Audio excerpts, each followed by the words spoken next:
Okay, hi, welcome everyone. So this session is meant to be like a mentee sharing session. At the same time, it's also what I like to think as a session where we can learn from other external mentors, such as um, like leadership gurus in the field. So that is why the theme of today's session is what does it mean to be a leader? And Isaac Newton said that if I've seen further, it is by standing on the shoulders of giants.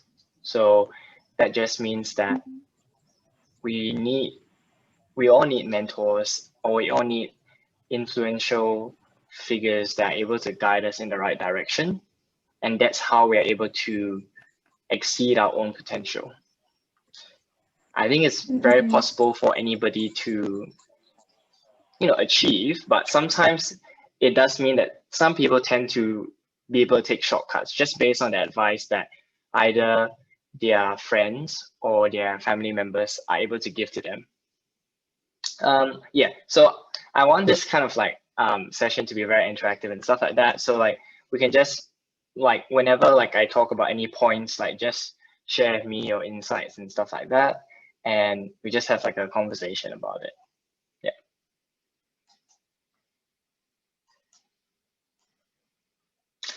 So I like to start off this session by saying to provoke yourself in the sense that to ask yourself these questions that may be a bit challenging because it may make you feel a bit uneasy just because it sort of questions your ability as a leader. So firstly, what are the three most important qualities of being a leader to you?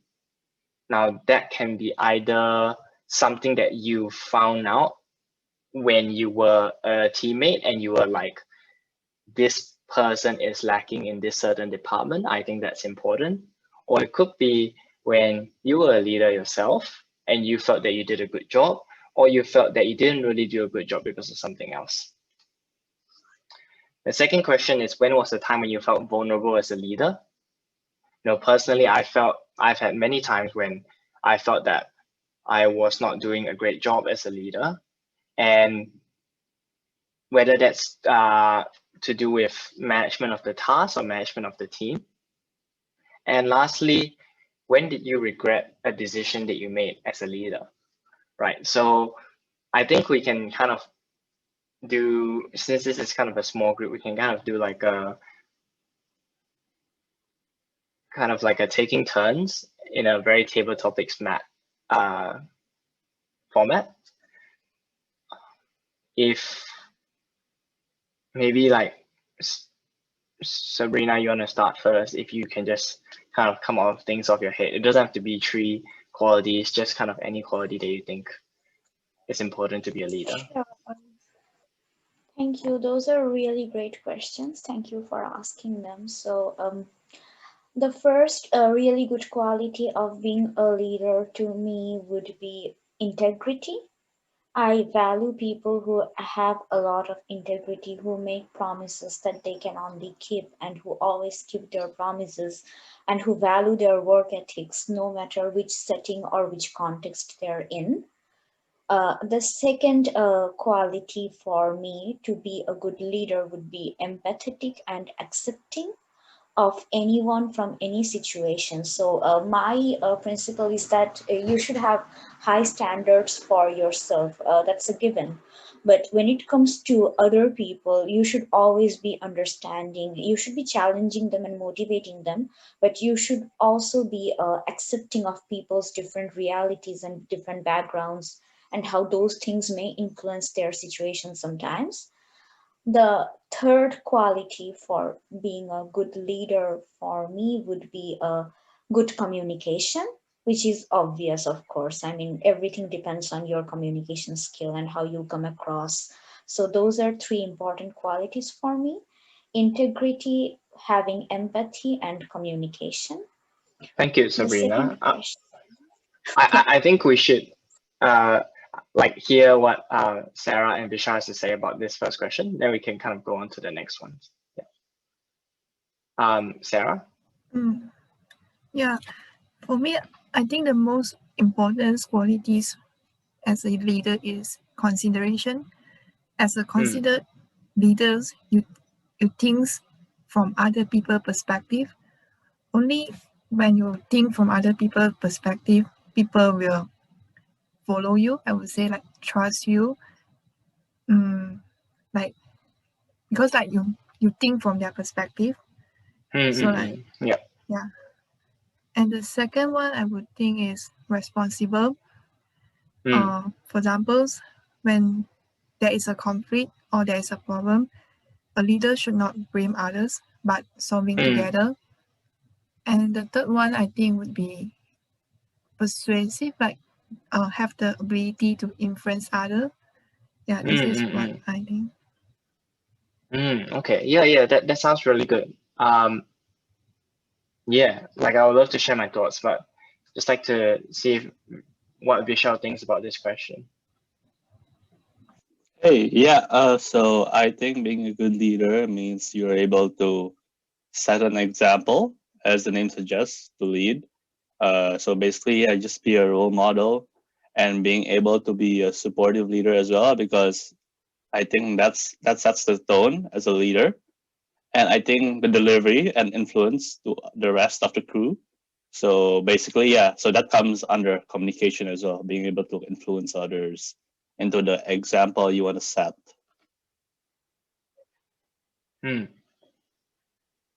Are there any other qualities that you feel would be important? I guess I would have to agree with Sarah and Sabrina with other qualities such as responsibility and integrity and so on and so forth. Yeah. I think that what we're seeing is that we're seeing that there are some very consistent qualities that kind of make up a leader. Although I think that in terms of what we place as most important for us to be a leader kind of differs from each one of us. Okay, great. Now for the second question, so I'll answer that first question towards the end of my PowerPoint because I actually answered that question towards the end of my PowerPoint. But the second question, when was the time when you felt vulnerable as a leader? Sabrina? Wow, again, really good question.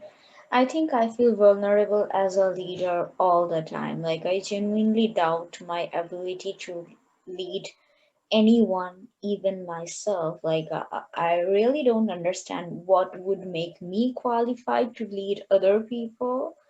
And I prefer not to lead, actually. I don't want to lead anyone. So I guess that's all the time. Sarah?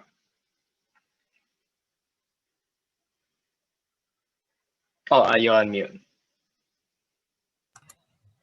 For me, I think it's persuading other people. Like I have some ideas, but I feel vulnerable how to express myself to others and tell them about my ideas and convince them to accept my idea.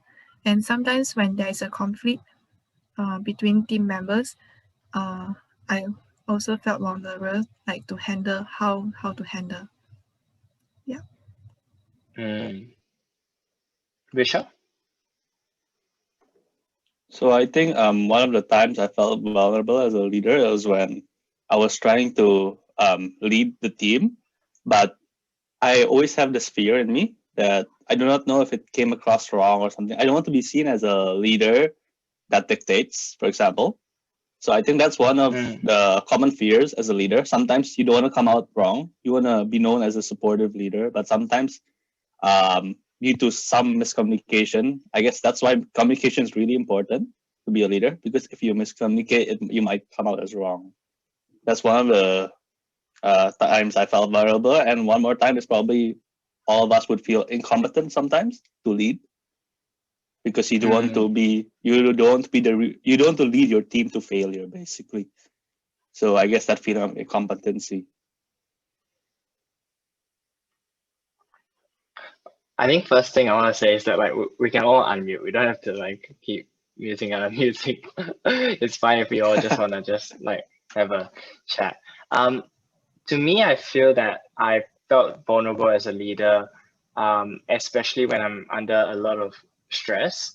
And I personally feel that I would not want to show it.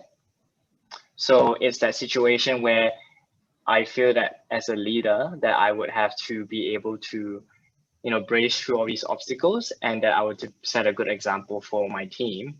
And because of that, I've always felt reluctant to kind of share my struggles with my team. Yeah, but that's also something that I feel that I've learned over time, that is also, that can be translated into an asset. So sometimes showing that you are not that invincible allows your team to empathize with you and kind of better understand your thought process and follow your lead, knowing that you are someone who have thought through the issues, and like what you said, Vishal, like that this is not just like a cold figure that is kind of dictating the way things are happening.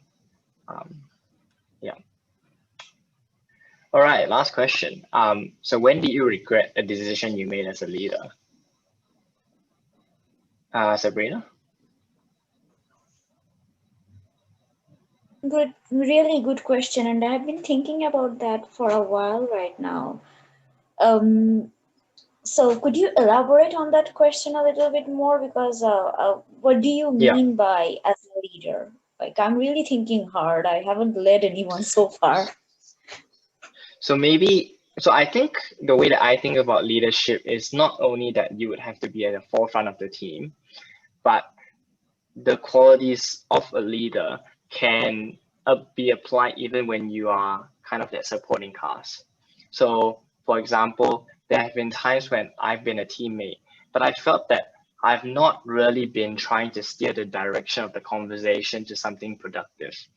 And therefore, the said leader in the team will be having a difficult situation. And in that sense, I have kind of failed as my role as a supporting kind of character, because I'm not kind of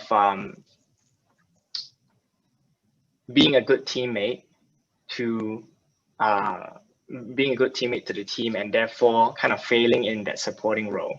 I think that's also a problem that I've used to felt, is that like there's some people, like they enjoy being a leader and stuff like that, but when they are made to be a teammate, they may not contribute as effectively. So sorry, that's my example. Right. So I suppose in that context, it's not necessarily a decision, but more of a character trait that I feel like I can improve upon and change a little bit. One is that sometimes I end up shouldering responsibilities that should be delegated. And I do this to my own detriment, right? So when I was in my undergrad, sometimes like other team projects, my other teammates, they wouldn't care about their GPAs, and I cared about my GPA. So I ended up doing everything for my teams because, I'm the one who cares about my GPA. And maybe I shouldn't have done that. And the other character trait I sometimes feel like I should change is that I have a lot of anxiety and self-doubt, and it's very palpable. Like you can see it if you interact with me, and it's not a very positive vibe to spread. Like constantly being super neurotic and worried about everything. So yeah, those are two things I would like to change about myself as a leader. Thank you so much. Yeah, Sarah. For me, I think like I'm not strong enough, like holding my own opinions. Yeah, same like what I just said just now. Like, I do not make enough effort try to convince other people. Maybe it is also due to like my convincing ability. Yeah, this is what I think. Visha? I can't really think too many scenarios because I haven't had too many opportunities to be a leader. But I would say probably in an active scenario, kind of a demanding, where a situation that demands a leader to be active. I have been passive in the past, and I think that's a decision I regret making. I think that's due to Mm, the lack of confidence, and if I could change that in the past, I would. yeah, thank you so much. Thanks so much everyone for like kind of sharing your perspectives and things. Um, I feel that being a leader and thinking about leadership is very complicated. Um, and there's a lot of aspects to it, and it's really related to our own personalities. And our own personalities also steer the direction of the type of leader that we want to become.